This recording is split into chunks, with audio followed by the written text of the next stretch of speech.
Ew.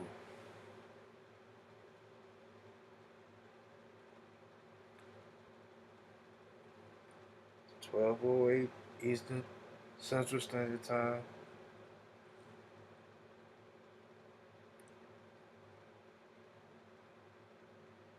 And I really was supposed to do this video like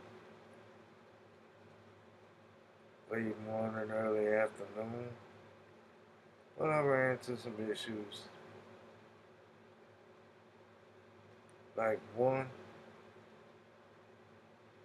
I wanted to do a YouTube live outside. But for some reason, it won't let me do it through my phone. Because I didn't have any privileges or what have you.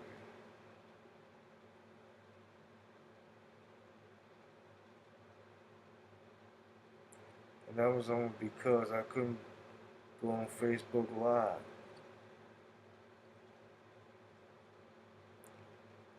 Because they hit me with some community guidelines. Because of my post, which was a post that was originally posted on the platform.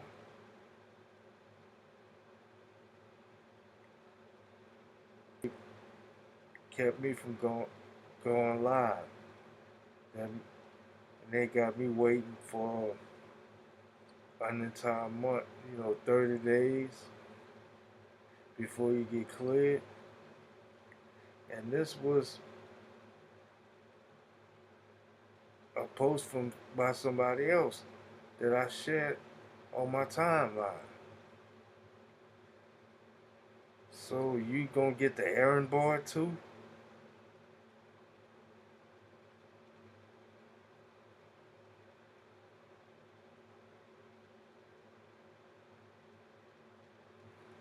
This ain't no different than what I had to deal with when I was on AOL.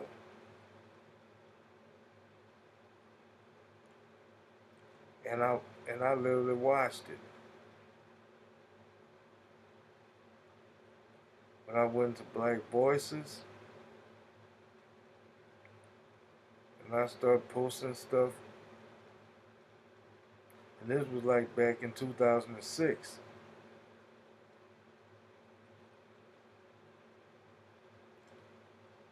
I'm talking about race and politics and what's going on.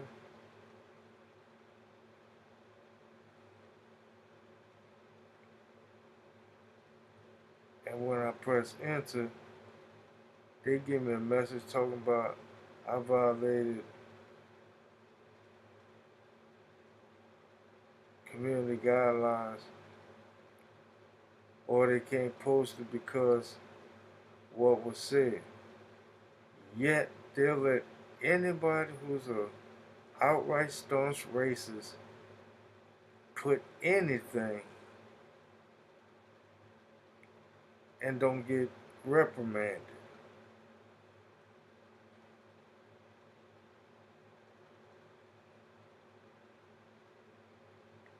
The only difference is they rely on whoever logs on. The police, whatever.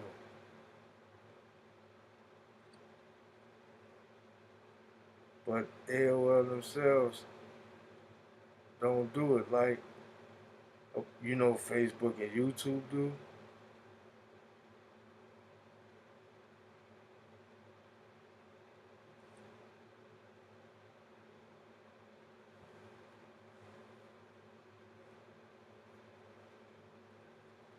So I gotta wait 30 days before I go on Facebook Live because I posted somebody else's post on my timeline.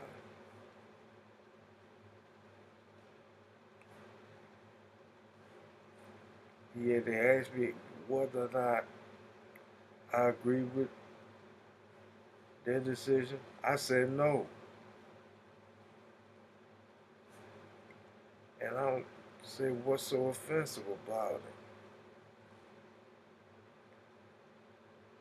it? It wasn't porn.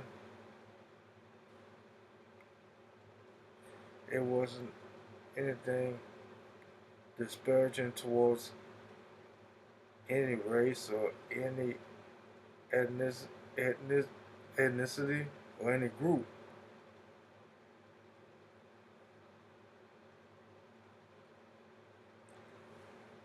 And the person who posted the post that I shared on my timeline got that from a news outlet.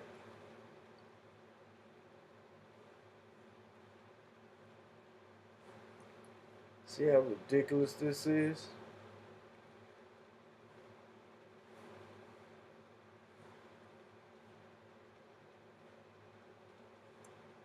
I mean, they're trying to shut everybody up.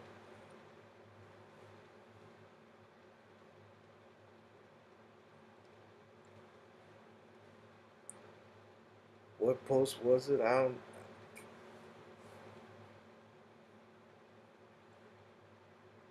hardly remember.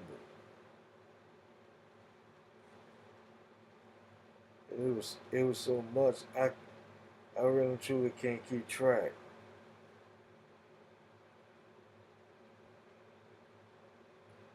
But it's hella ridiculous.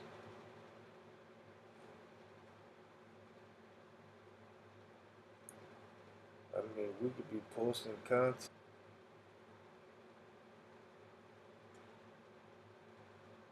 talking about race, talking about politics, and we could be on our best behavior. But yet, it seems like there's a concerted effort to shut everybody up. It's like it's like a witch hunt.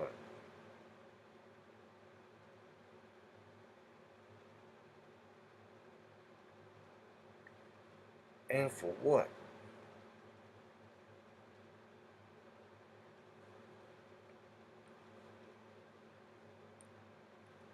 I just want to get that little ramble out the way. And what I really want to talk about.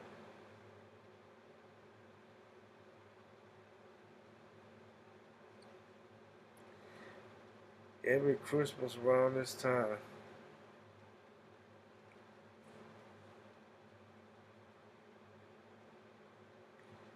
strange. With us being in the age of the smartphone and the internet, and of course, the PlayStation, Xbox,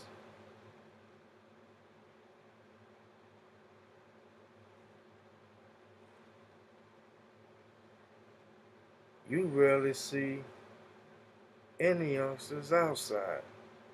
I mean, when I stepped outside my house this morning to take out the trash, it was relatively quiet. It was relatively quiet.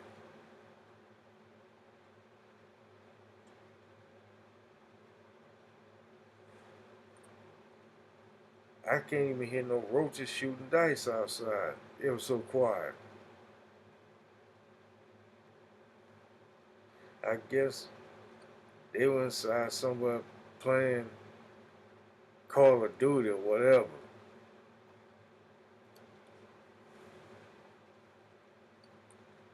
I mean, it was quiet. I ain't seen no kids running around. If they were, far and few.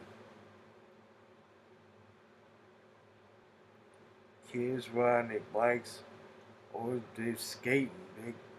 They're skating.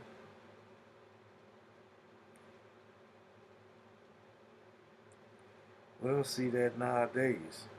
Is everybody, is it in their house playing the PS5 or got their head in the phone?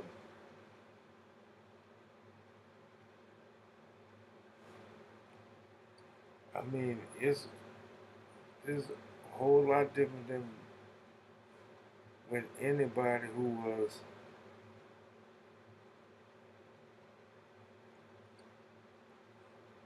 an older millennial, Gen Xer, boomer,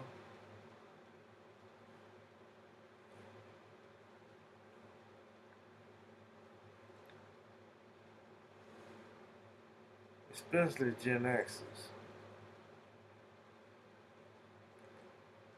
There was a time during the holidays, everybody was,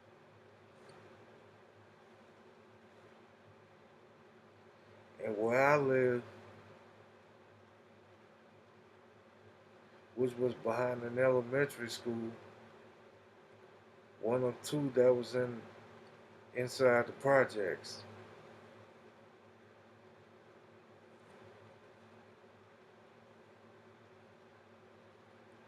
And there was a blacktop where they have two basketball goals there.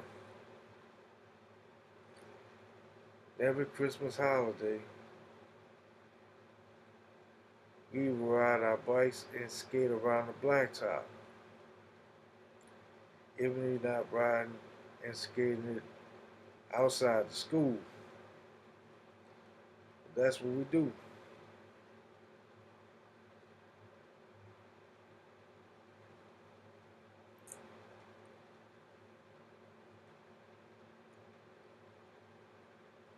And to me, those are the good times.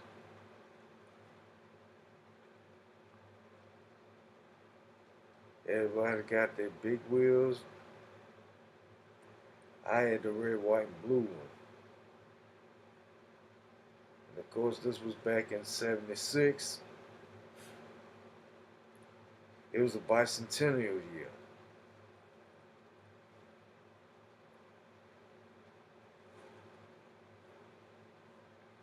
They had their little green machines. It was like the tricked out version of Big Wheel. Some of us had bikes with a banana seat. I am one.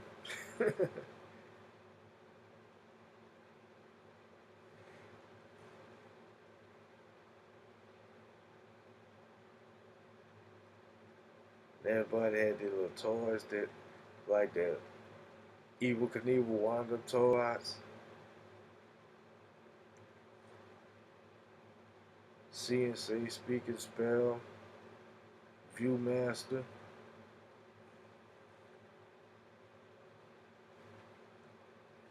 Tonka trucks when it was made of steel, cast iron, not the plastic ones they got now.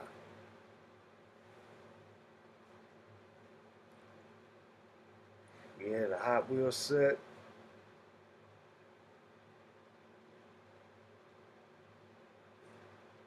We had the trains, and all the good stuff.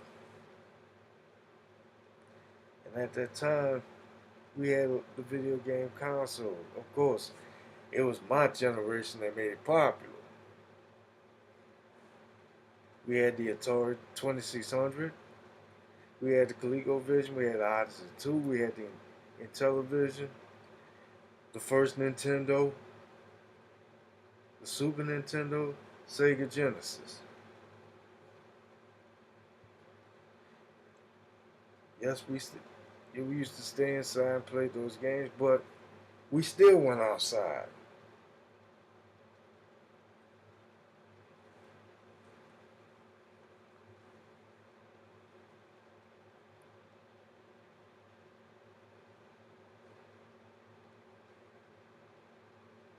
The cell phone didn't come out till like what, the mid 1980s, but it was like it was shaped like a little brick,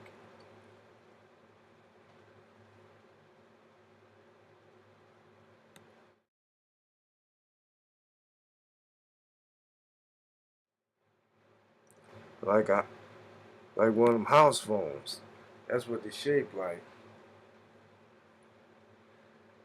until the mid 1990s when Motorola came out with the flip phone. And I can understand how SafeLink give people a flip phone in 2020 while everybody got smartphones. And I find that hella ridiculous.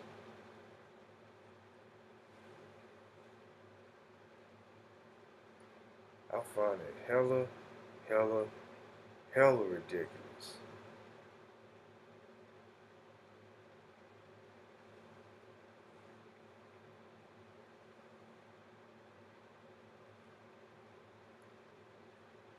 We didn't see the smartphone till like, what, 2011, where they had more features and the screen. It was like a phone and a mini computer where you can get on the internet.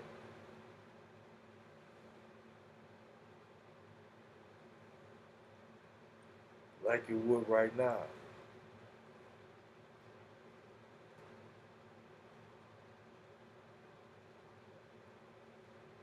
Yeah, technology did a lot. They keep us preoccupied.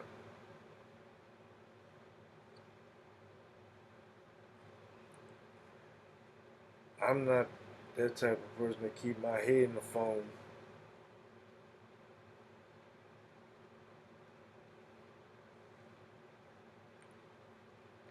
When I do get on Facebook or YouTube, it's for a little bit just to see what's happening.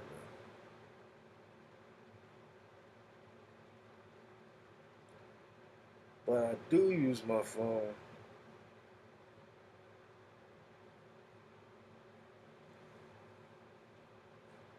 to listen to podcasts on Spotify and Anchor.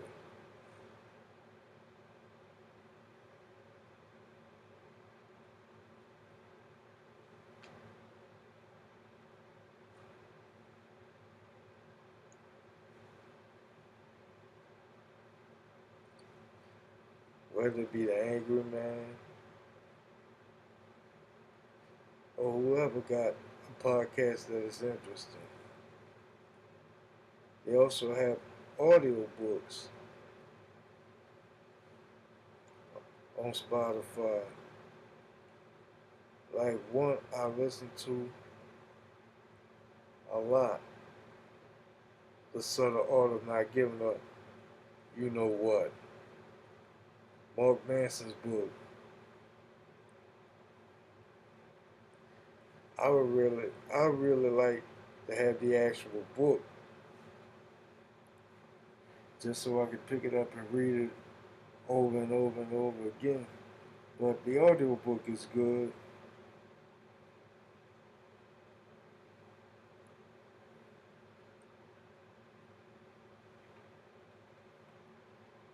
But it really, that book really got you. It really have you doing some self inventory.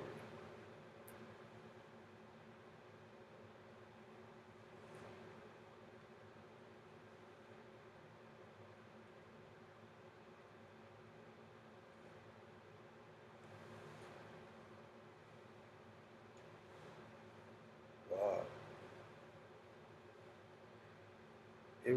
I mean, the book will have you doing some self inventory.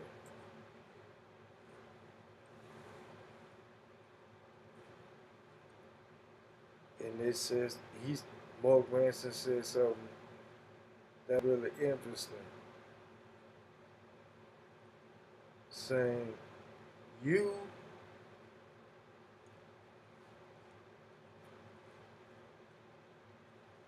and the people around you are gonna die eventually. But between right right now and later on,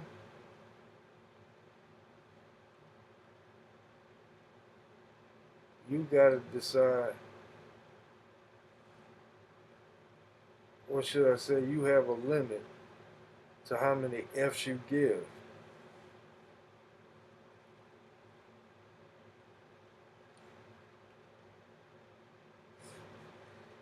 Yeah, they right.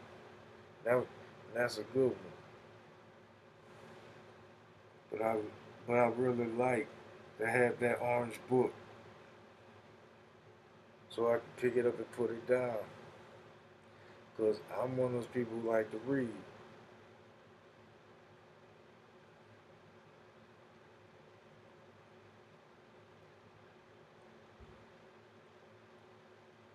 Or I could be paying bills because that's the only thing I use my phone for if I'm not on a computer. But I'm on a computer more than I am on the phone.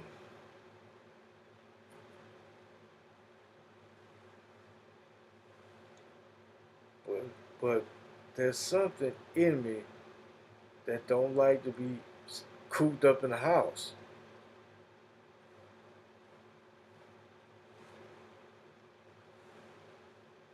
I'm like this this generation who don't mind being cooped up in the house because they got their PS5s and they playing all kinds of games, Call of Duty, Fortnite,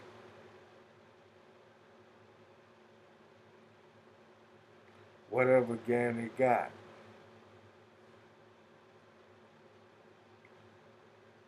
NBA Live,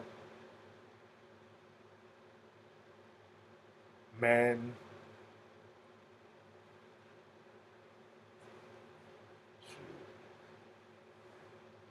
The very last video game I ever played was Guitar Hero.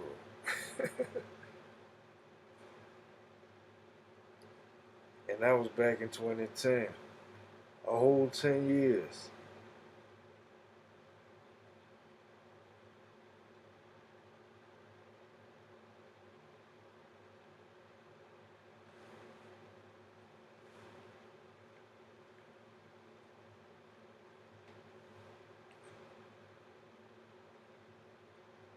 And today,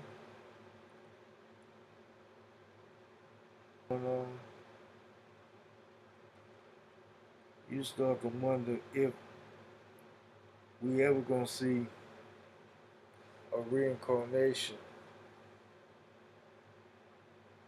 or a replica of the days where we came up every Christmas holiday. Where we skating, riding our bikes, playing ball,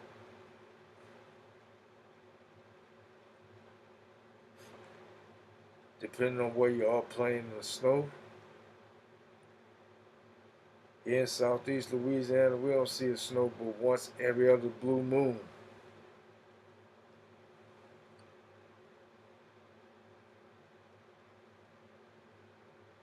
When it does snow,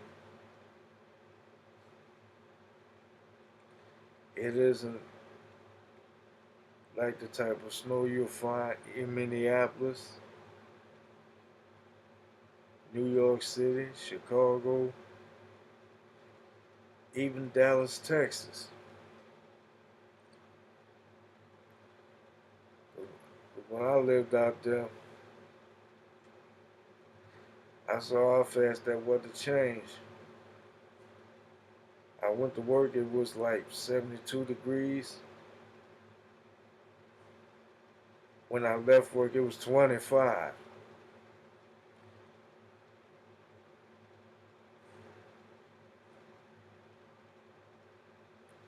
And it was about like 10 years ago.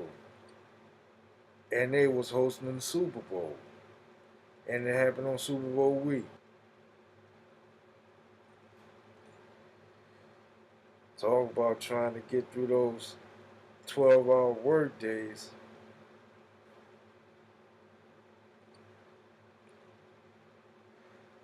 I worked from 5 in the afternoon to 5 in the morning. that whole week.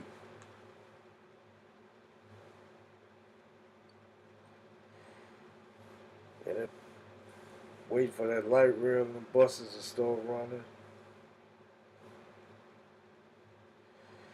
And it was cold.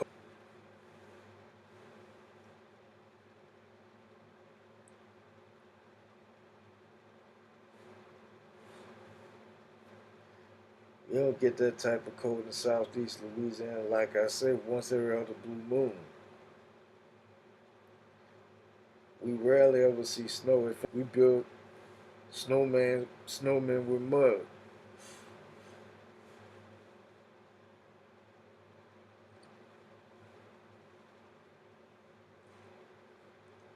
With a black top hat and Mardi Gras beads on them.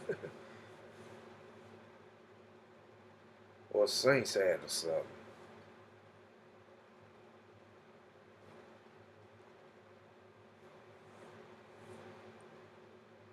Even with no snow, we had fun back in the day.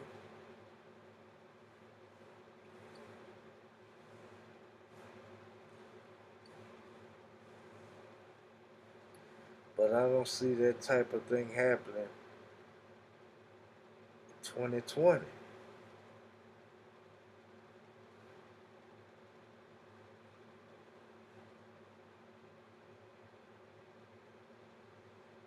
Yeah, the holidays seem very quiet, like like a ghost town.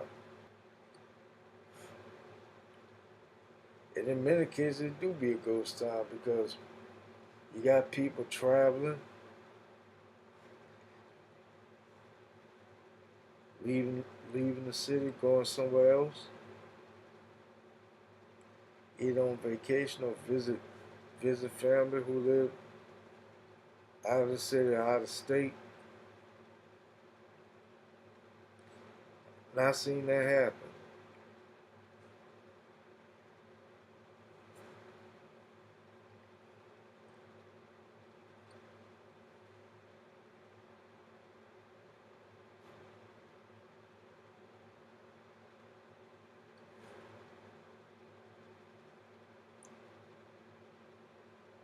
Now, now I don't even see people going to a relative's house or more than one relative's house during the holidays. Kind of like what my ex and her family used to do.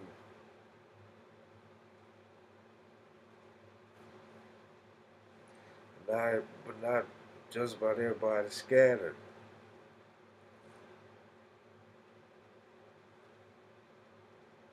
My son and his mom is in Texas.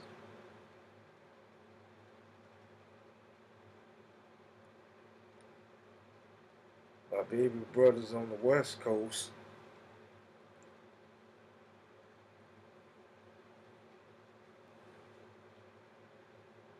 My oldest brother's in Texas.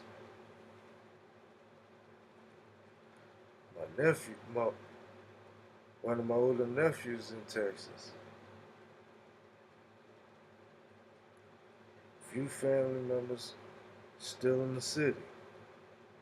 When I say the city, I mean New Orleans. The 504 to NOLA.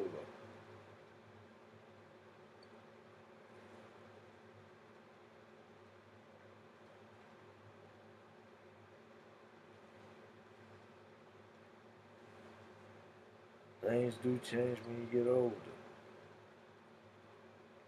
But also things change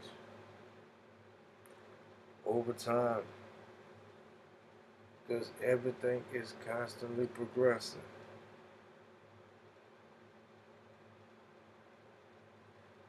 Now, here's a question I have to ask. What will the holiday season be like 10, 20, 30 years from now?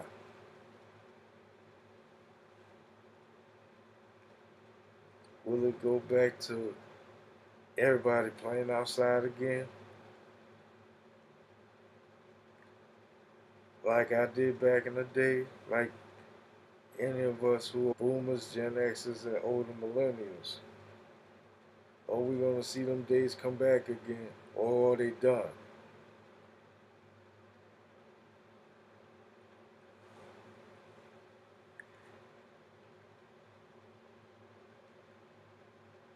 Y'all let me know. Because that's all I have to say on that.